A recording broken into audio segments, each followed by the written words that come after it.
some forecasts that say that we're going to be at the same level that we were before the pandemic hit within a couple of months, in the middle of this year in terms of the size of the economy.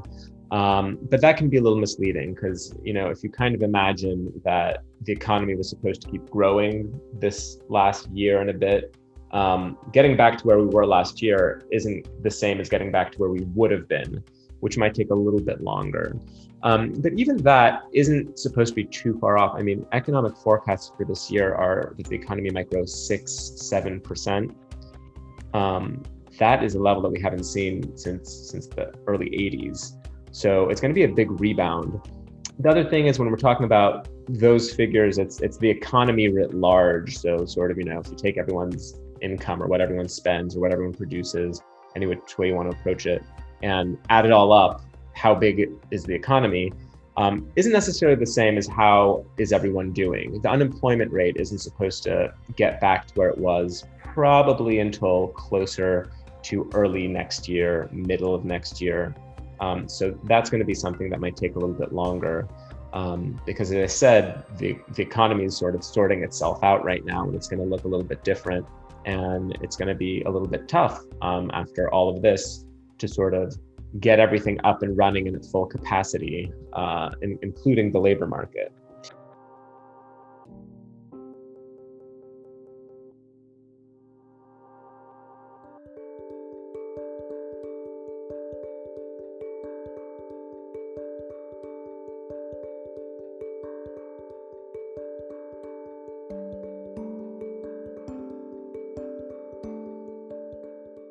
Well, I think it's a question, the answers to which may change fairly rapidly depending on how successful we see the activities on the vaccinations and the mask mandates and things. And so I think it's possible that those numbers could change fairly rapidly. People could become more optimistic or more pessimistic.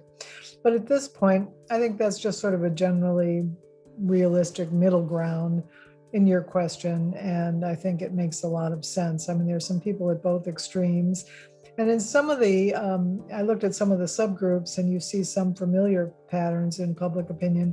Women are always lagging indicators in terms of economic improvement, lagging far behind men. Young people tend generally to be more optimistic, much more optimistic in this poll than older Americans about when we'll be able to go back to our normal ways of life. And you also see the familiar partisan differences between the Biden and Trump supporters and Republicans, Democrats, generally with Democrats supporting, looking a little bit more robust in their views about returning to normal. So I think those are the familiar patterns. It took Americans a very long time to come back from the 2008-2009 financial crash.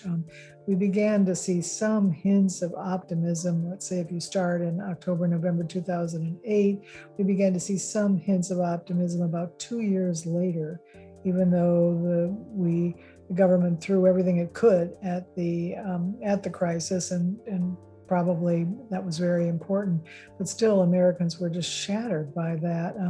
They'd seen a previous, just a very short-term crash in 1987.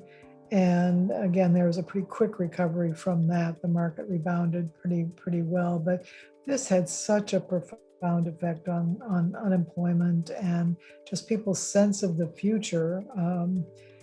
We'd been doing pretty well in the late 1990s. We felt very optimistic at the end of the Clinton years, a little bit more pessimistic as the aughts wore on.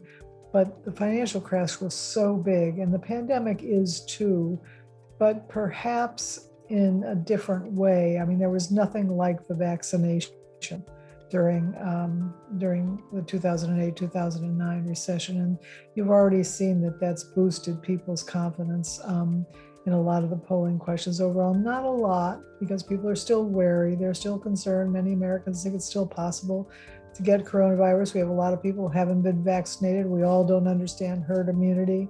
But I think the vaccination has injected a note of optimism into the public about the fact that this recovery could be, as you said, in the middle ground of 6 months or a little bit longer.